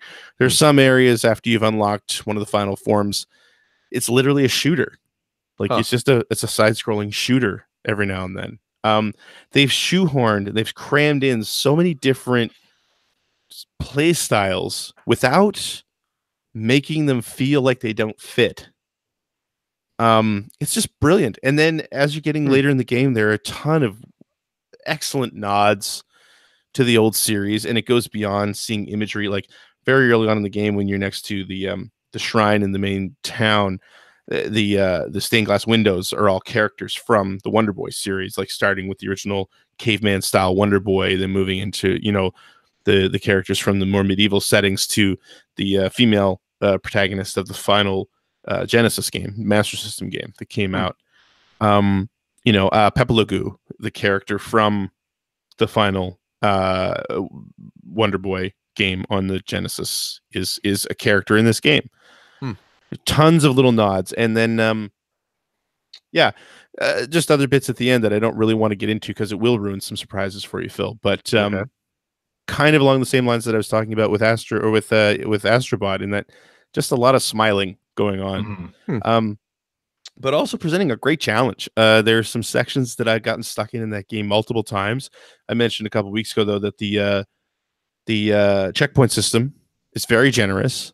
If you accomplish, there are checkpoints everywhere, but if you accomplish sort of major goals past the checkpoint, if you happen to die and respawn, you'll still have accomplished that. So if you found an upgrade stone in a hidden chest or something, and you die before you get to, excuse me, save again, it saved that anyway. It saves that state. So it makes those sections that are difficult feel fair. There's a section right now that I've actually had to try multiple times, but it's actually reminding me a lot of if anyone played the old, I know you have, Phil, the old game VVV. Of course. Where that game was super difficult, but again, because of a very generous checkpoint system, you didn't feel irritated that you had to try some of the challenges like dozens of times because it was just so quick, right? And that's what Monster Boy has going for it. And then you wrap it all in gorgeous graphics with really nice fluid animation that's almost, I wouldn't say it's not quite on par with what we saw with Dragon's Trap, but it's very close. Amazing music, beautifully orchestrated music that, again, a bunch of nods to previous games in the Wonder Boy series. And I absolutely love this game. And it's another one of those that I didn't really expect to. And yeah, it sort of destroyed everything else this year as far as I was concerned. So I really love that, though, when a game comes out that you was kind of on your radar, or you weren't really sure about, that totally destroys your expectations. That's like the best thing. Like we talked about it, I think, last week on the show, like when Rocket Robot on Wheels, when I reviewed that, it totally, like, what even is this game? Like, that suddenly I'm finding to be so enjoyable. Like, of course, this is a Wonder Boy game, but the fact that it has so many nods to the series and that you're smiling throughout it, like, that really matters in game. Yeah. Right? Yeah, absolutely. And then that's the thing. It's like, to get it and find out not only was it as good as it is, but there's so much more to it. There's so much depth to it that I wasn't expecting. And also that it's quite a large game. Yeah. Because I think back to Dragon's Trap, and that was like a 2 or 3 hour game, which was great. It was a perfect length for it. No problem. But, in a year where Red Dead Redemption 2 was coming out, God of War, Spider-Man, Forza Horizon 4, a new F1 game for me in particular, there were just so many huge games that I was like, this isn't going to even be a blip on the radar. I'm sure it'll be good. I'm sure it'll be fun. But then playing it is like, this is exactly what I needed. This is exactly what I was looking for. I don't think I realized I was. And I can't put it down. Yeah. Yeah. So yeah, that's my numero uno. Nice. Excellent. So we didn't have a whole lot of crossover on this year. Spider-Man. Spider-Man. It's the main one. So okay. Astrobot for you guys. Astrobot, yep. So real quick recap here. Phil from 5 to 1. Taiko no Tatsujin, Drum and Fun. Yep. Number 4, Dead Cells. Number 3, Tetris Effect. Yep. Number 2, Astrobot Rescue Mission. And number 1, Spider-Man. That's me. CJ. Number 5, Diablo 3. Number 4, Onrush. Number 3, Dragon Quest Builders. Number 2, Spider-Man. And number 1, Sea of Thieves. Yes. Surprising no one. And me, number 5, Return to the Obra Dinn. Number 4, F1 2019. Number 3, Astrobot Rescue Mission. Number 2, Spider-Man. And number 1, Monster Boy in the Cursed Kingdom. Before we finish up, because we do want to finish up, we're going pretty long here. Let's talk a little bit about Phil. Yeah. Biggest surprise this year for you in 2018. My biggest surprise is just how long CJ talked about Sea of Thieves. Yeah, It is surprising. You beat me to it. I expected a solid 5 minutes. I did not expect what was that, 50? 55 minutes? It felt like a good hour or two, yeah. Yeah. You said 1 second for every hour that I played. So did you please tell me you had a timer running, because that would be amazing. Oh man. But no, my biggest surprise this year is um a little iOS game that I played. And it's a surprise just because I don't really play iOS games anymore. Yeah. Like Mhm. at Yep. all. They just kind of, blow completely past me. But there was one that came out that just charmed me and was fun. It's I talked about it on the show ages ago, but it's from the good folks at HAL Laboratories, Mm-hmm. and it is called Part-Time UFO. Yeah. And it is a fantastic little physics-based puzzle game where you control a little UFO, picking up stuff, stacking things, rearranging items within a stage to clear like a specific height. And like I said, it's all physics based and everything, so there's a lot of working around those limitations. But it is great, and yeah, it's just a surprise to me because iOS games are just so kind of outside of my realm of interest at this point. But this one really hooked me. So there you go. All right, CJ, what about you? Well, mine's not so much a game. Well, I guess it's a game. You pregnant again? What? You're not pregnant again, are you? No. I'm going to say Fortnite's continued popularity is the biggest surprise. And, Fortnite came out in 2017. The Battle Royale thing was kind of like tacked on. And Fortnite came out at retail as like the Founders Pack thing, sort of, for the Save the World mode. And it came and went. And I didn't think that it was going to overtake. I don't think anybody thought it was going to overtake PUBG, which was such a thing at the time. Mm-hmm. But for it to not only overtake PUBG, but really just become this monster, and for like a download only console and PC game to become like such a crazy phenomenon to the point where you have people suing Epic over the dances in the game. Yeah. Like, it's just amazing to me, like seeing the toys on the end cap at Target for Fortnite. I like at the end of 2017, I wouldn't have said like Fortnite is not only going to overtake PUBG, but it's going to become the biggest thing in the world in a few months. Like, wouldn't have been a thing that I would have said at the end of last year. But here we are. It's still the biggest thing in the world. And the fact that Epic has done their season pass thing with it and divided in-game content into seasons, and they're doing the creative mode and all this stuff, like the in-game announcements that they do, the in-game events that happen that you have to be in-game to witness. It's just a new thing that I think a lot of games are going to try to copy or like make their own later. We'll see how that goes for them. But the fact that Fortnite is doing it, and like they were able to, the Save the World mode was the big thing at one point, and now the Battle Royale mode is completely taken over. It's just amazing. Biggest surprise that we're still talking about it at the end of this year. For me, I have to go back to Astrobot and PlayStation VR in general. I really thought we were done talking about VR. Yeah. Especially in the console space, right? PlayStation VR came out and did pretty well, and it's sort of rumbled along, and we've always talked about how there's always new content going up, and there's some gems there if you want to search for them. But I really thought we were done. It's to the point that, I mean, the industry has pretty much said all over, like, we accept that VR is a niche thing. It's not going to gain the traction that we kind of hoped it would 3 years ago. Yeah. Right. It's its own thing. It's still important, but it's not as big a deal as we thought it would be.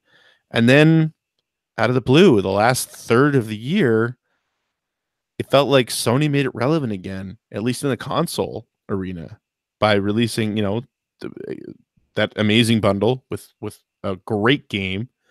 Well, two great games, because Moss is a great game as well. Yeah. And now everyone's looking and everyone's paying attention, and I mean, I know it's all anecdotal right now. I can't wait to see what kind of sales spike there might have been, but way more talk about VR in the last 3 months than there has been in the last 3 years as far as PlayStation VR goes. And I didn't see it coming. Like, I just did not see it coming.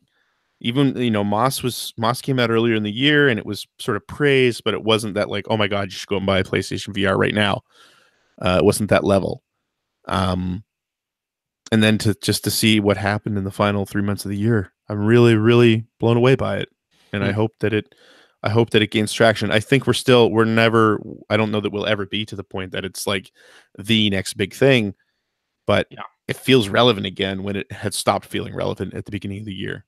So I actually wonder if Sony released a couple of VR games this year. One being Firewall Zero Hour, which is a shooter, and they've actually added a lot of continuing content to that game.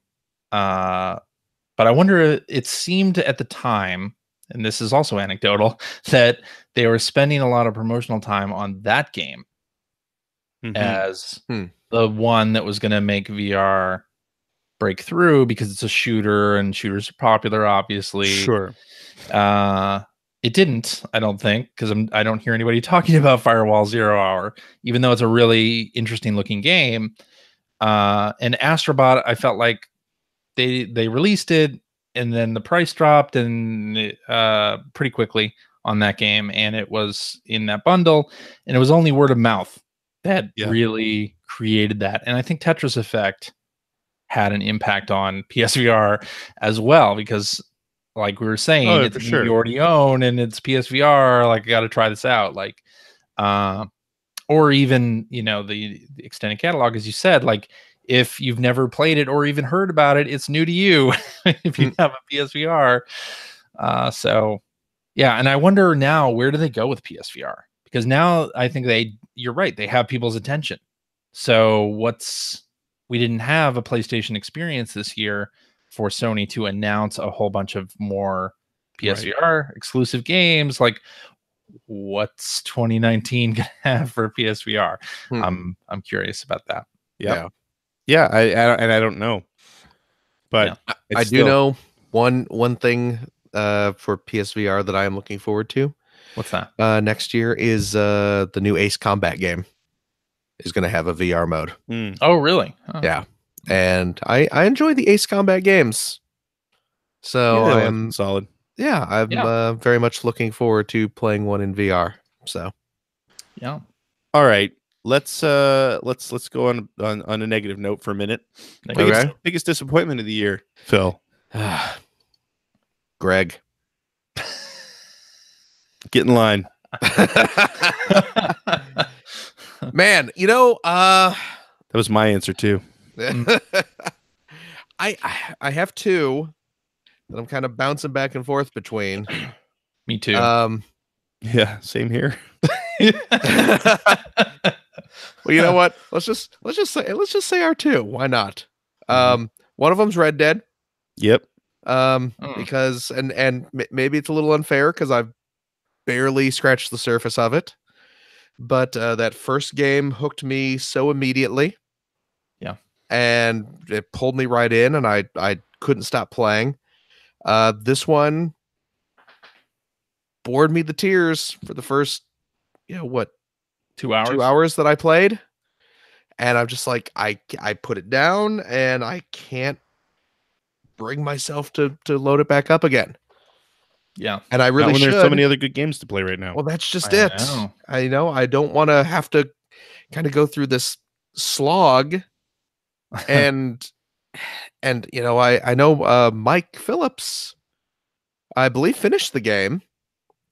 And even him, I saw, posting on Twitter, just his kind of disappointment in just kind of the way the story is presented and stuff like that, where you're just kind of going on these extended horse ride-alongs and someone narrates the story to you. as you go, it's just I can't. It's not motivating me to want to play it more. Was it somebody? Was he the guy, or somebody posted something on Twitter there last week where they said like we've been riding for 10 minutes and the other character's not even saying anything? That was Mike, and I was like, yeah, that in a nutshell is exactly why I have not gone back to that game in weeks. Yeah, I just can't convince myself that I'm going to have fun playing it. Yeah, so I just my other big disappointment is the PlayStation Classic. That was one of the ones that I was debating as well. PlayStation Classic. Something that could have been so great. Something that should have been so great. And should have just kind of ended up being kind of a wet fart, from the kind of odd game choices to the... It's been discounted awfully quick. Throwing the European versions of the games on there. And it's like you sort of hinted at there, Greg, it seems like people noticed. It's not flying off shelves. I saw plenty of them in stock at Target other day, like a few days before Christmas. It retails what, for $100? $100. As of this recording, we're recording this on the 26th, the day after Christmas. Just about every retail outlet has it on sale for $60. Yeah, which is 40% off its retail price. Mm-hmm. And there's even I saw Wario 64 posting something. I think at Target, if you can do a little price matching and coupon manipulation, you can potentially walk out of the store with it for like $37. Yeah. So it's like, and you compare that to like the NES and SNES classics, which couldn't keep on the shelves. Right. And here it's like, it's the day after Christmas and we're having to practically lop the price in half to even get one out the door. So, well, yeah. I mean, they released a PlayStation Classic without some of the most iconic PlayStation games on the thing, including Crash Bandicoot. Right.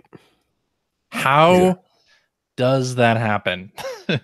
And the fact that not long after the launch, people found out that if you have this particular Corsair keyboard, you can unlock extra like video modes and a 60 hertz mode. It's like the decisions that they made, like having the 50 hertz European versions of half the games on the thing are like inexplicable. Like why? Like how did that happen? And you have to think that like Sony saw what Nintendo was doing with... They misinterpreted why they were successful, I think. And they misinterpreted, because even the NES Classic, I think, was good. The SNES Classic, I think, one-upped it. Like it did even better with some of the interface stuff, and it included just a lot of classic games. I don't think there's not even really a weak game on the SNES Classic, whereas like half the library on the PlayStation Classic is stuff that's just not uniquely PlayStation, right? Yeah. And to not have the original Ridge Racer on there, to not have Crash Bandicoot, to not like have all of these other like really iconic PlayStation franchises, it just does. Why? And then also it's more expensive than either the NES Classic or SNES Classic. Right. It's just Just unfortunate. further proof that the first half of the 90s was the pinnacle of gaming. I mean, maybe it was licensing fees for a lot of those games. Like maybe the publishers, since those are more recent than NES and SNES games, they were more expensive to put on there. And I totally get that. Like you probably have a certain budget you have to hit, so you can't get the top tier. But yeah, if you take that out of consideration, you're right. You're missing a lot of stuff in there that just should have been there. Oh yeah. I had Red Dead Redemption 2 on here for all the reasons that we've talked about before.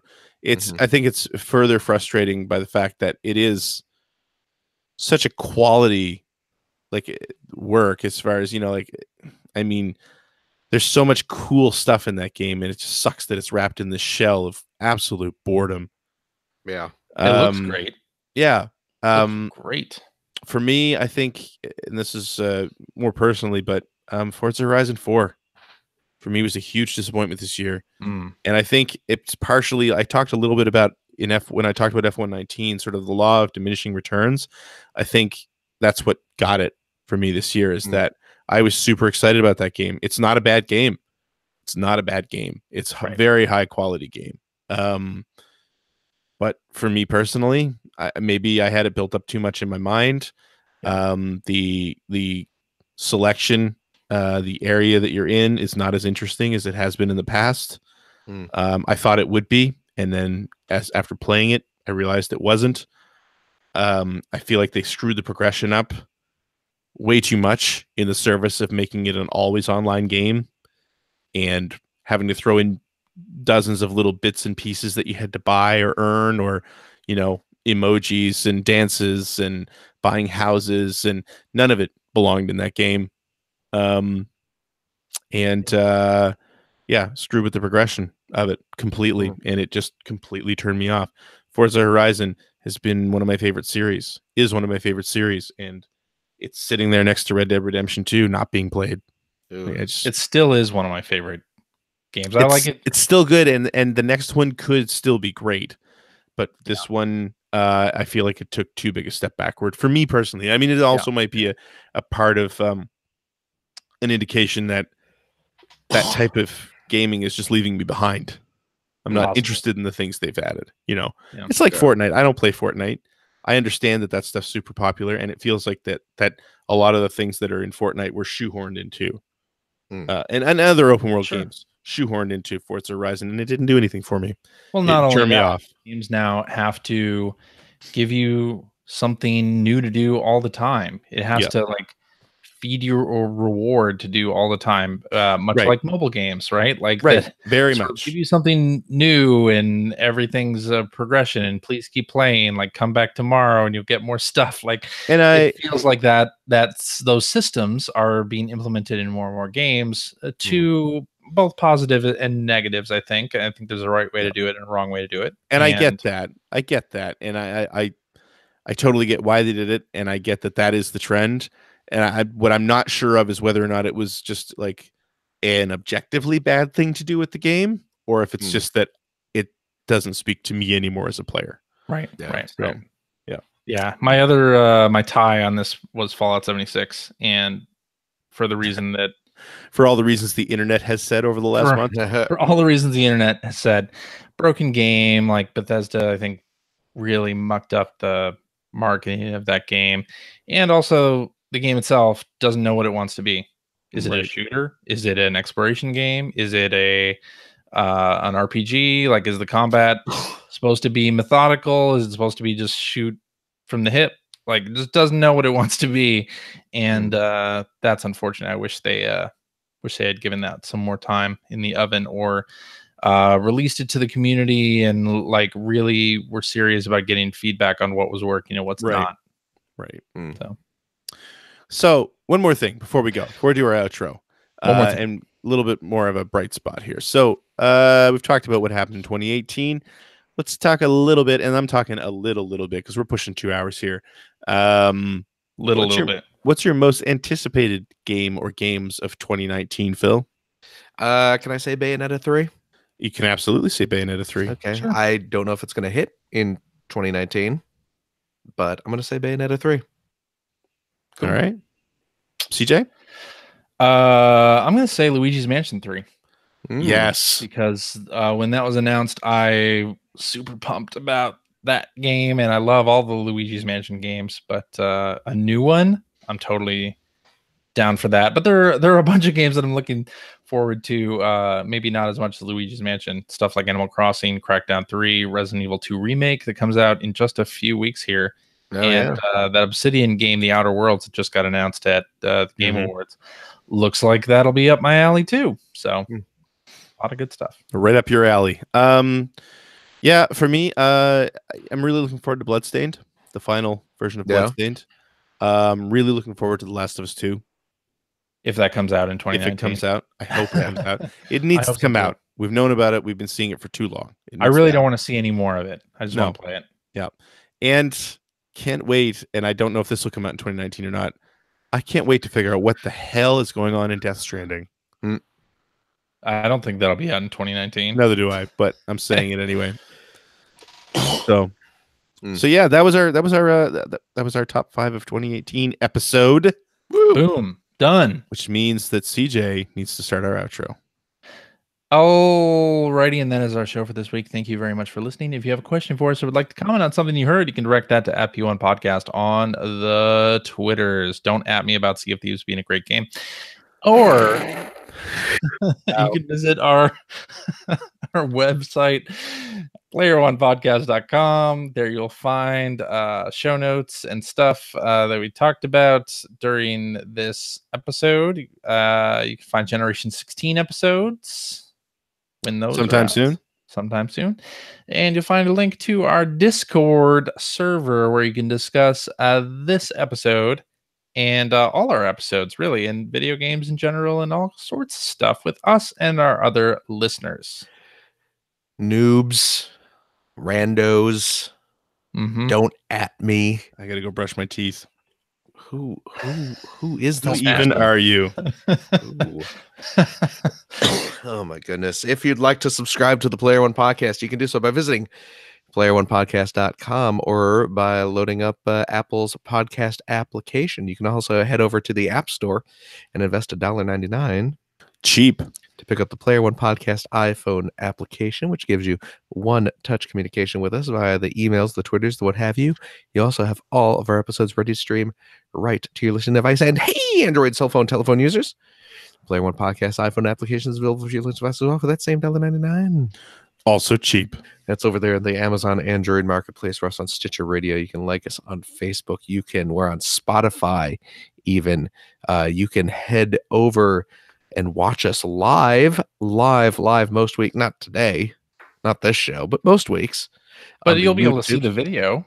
Well, yeah. We're going to post the video. I know, but is it live? No. Don't we have 0 viewers right now. Zero. Well, that's, that's down what, 3 viewers from normal? We usually have about 30.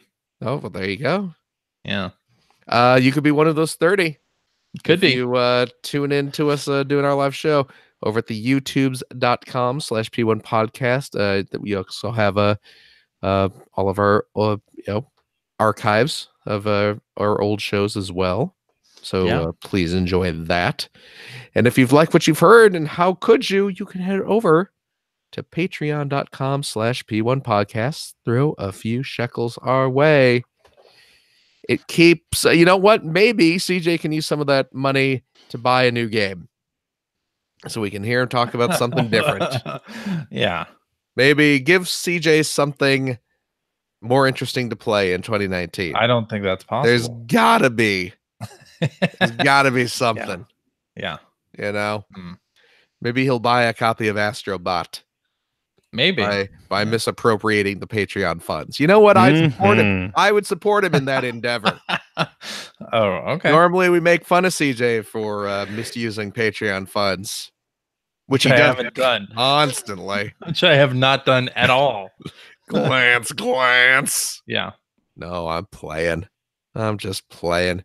Hey, if you have a couple bucks left over, head over to generation-16.com. where you'll find the Patreon link to help support Greg Stewart's outstanding, and it is outstanding, web series about North America's favorite second banana, the Sega Genesis. Thanks, Phil. No, thank you. CJ. Yeah. Thanks for making 2018 so bright. It was a swimming year. Went swimmingly. Nope. Is that an Adult Swim thing, or is that a pirate thing? Both. Oh, okay, very good. It was a swashbuckling year. How about that? Ah, yes. Boom. There you go. You keel hauled my enthusiasm. This show can't be over soon enough.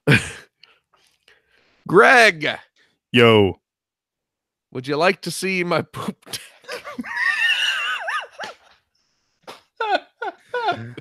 In there, clean that. Swabbed it, I believe. Swabbed it. Yeah, I swabbed it with a cotton swab. Yeah. with a cotton swab. A lot of cotton swabs Yeah, yeah. and a lot of bleach. Greg, get ready to walk the plank into my inky depths.